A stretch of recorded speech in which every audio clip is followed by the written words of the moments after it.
we shall use calculus of variation to derive Schrodinger equation.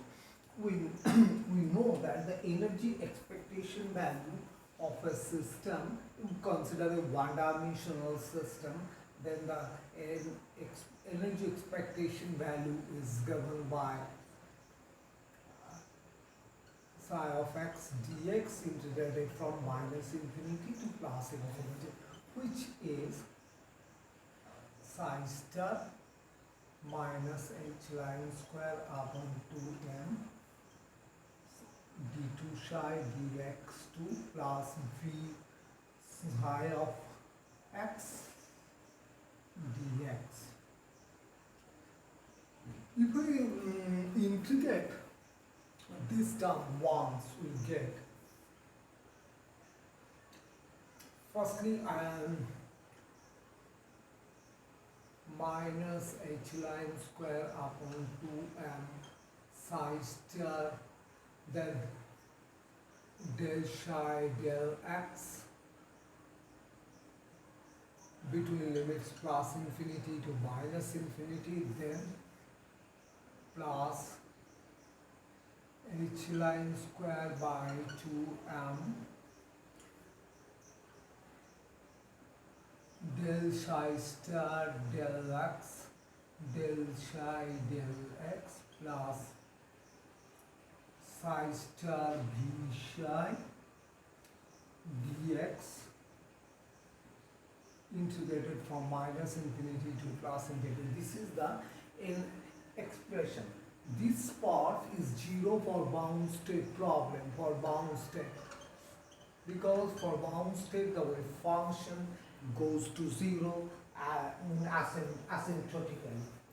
The relative variational principle says, as per Rayleigh variational principle,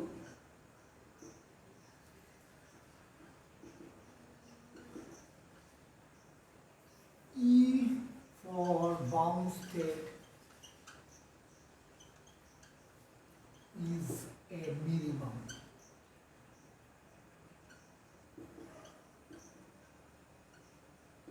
So the wave function should be such that, or wave function corresponding to a particular state should be such that the energy expectation value as calculated with this state, so this is the energy expectation value of the system in the system psi, as per Rayleigh variational principle, this energy is a minimum 1. So our aim is to, so this term drops, our aim is to minimize this, but there is a condition that psi star psi dx integrated from minus infinity to plus infinity equal to 1. So this is the normalization condition. That is, our aim is to minimize this,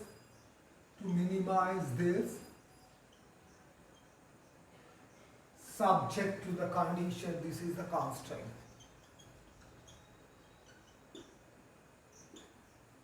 So we write that if we consider this is f and this is g, so we construct h, which is a function of two independent variables. One independent variable is psi star, other one independent variable is psi. So it is function of psi star psi d psi star dx d psi dx, and the single independent variable x. We introduce a new notation. For psi star we write phi, so we write h as phi psi star x, where we introduce phi is equal to psi star and phi prime is equal to psi star prime. So this is the functional h that has to be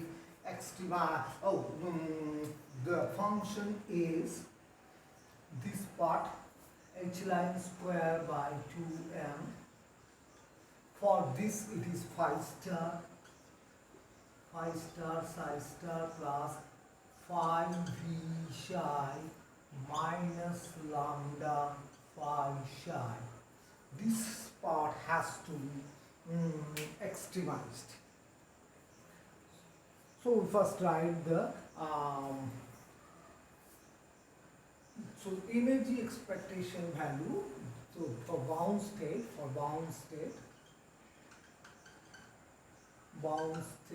in 1D problem, E becomes this much, integration from minus infinity to plus infinity, h line square by twice m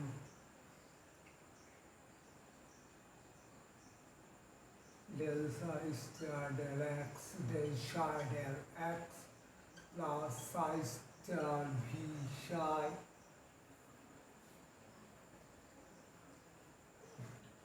star v psi integrated over dx.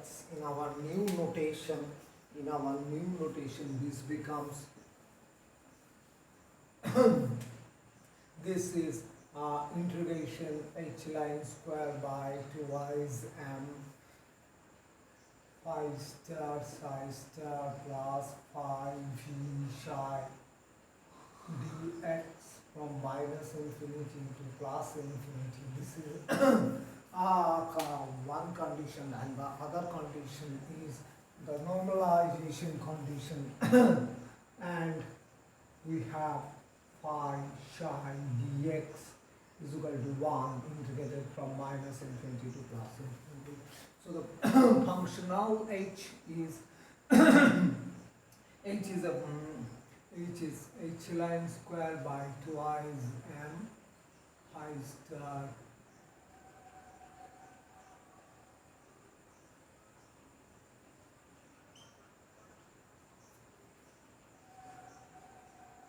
So this is the situation where we have two dependent variables, phi and psi, and we have one independent variable x. Since the problem is one-dimensional, so we have two dependent variables.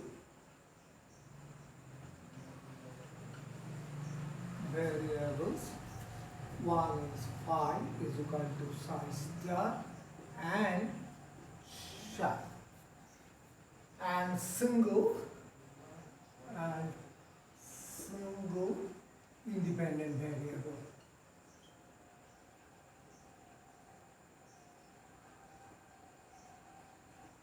X. So we will have two Euler-Lagrange style equation. The equations are ddx of del h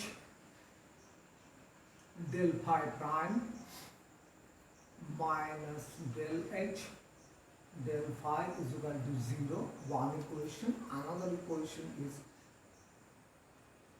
del x del h del psi prime minus del h del psi is equal to 0. This equation gives ddx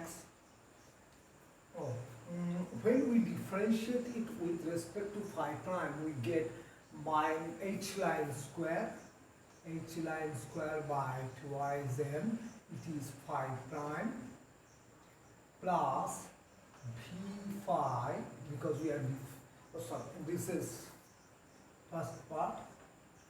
Actually this part is del h del phi.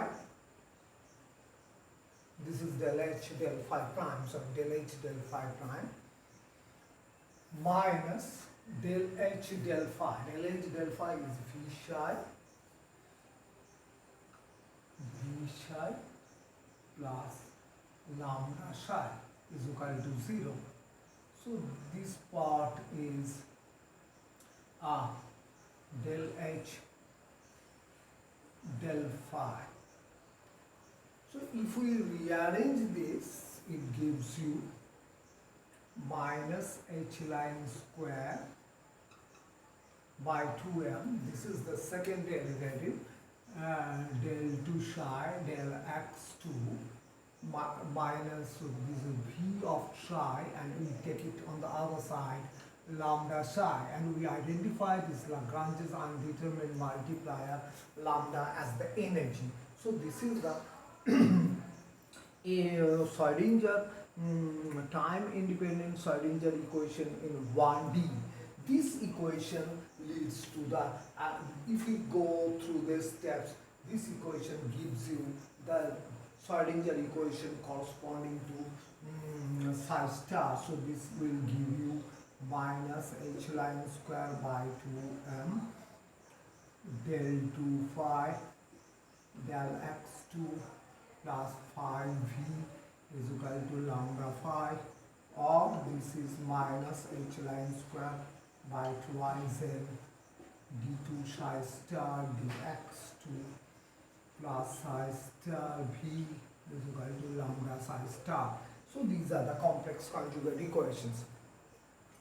One thing, recall that if we have a function, if we consider a three-dimensional problem, in which case for three-dimensional, for 3D problems, this equation becomes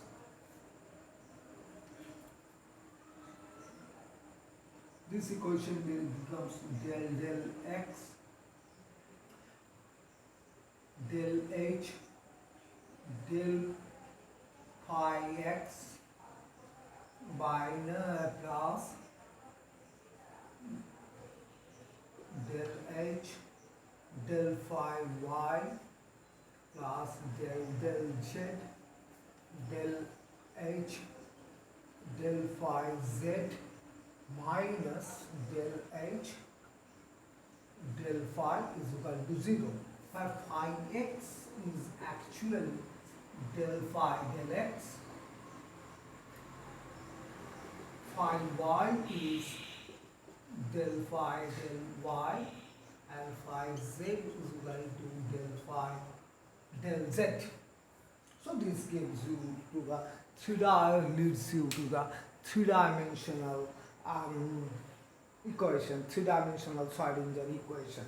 So if we put this in it, it gives you del 2 phi del x2, this gives you del 2 phi del y2, this gives you del 2 phi del z2, and there will be h line square minus 2m term will be there, and this term gives you the v and lambda part. So this leads to minus h line square upon 2m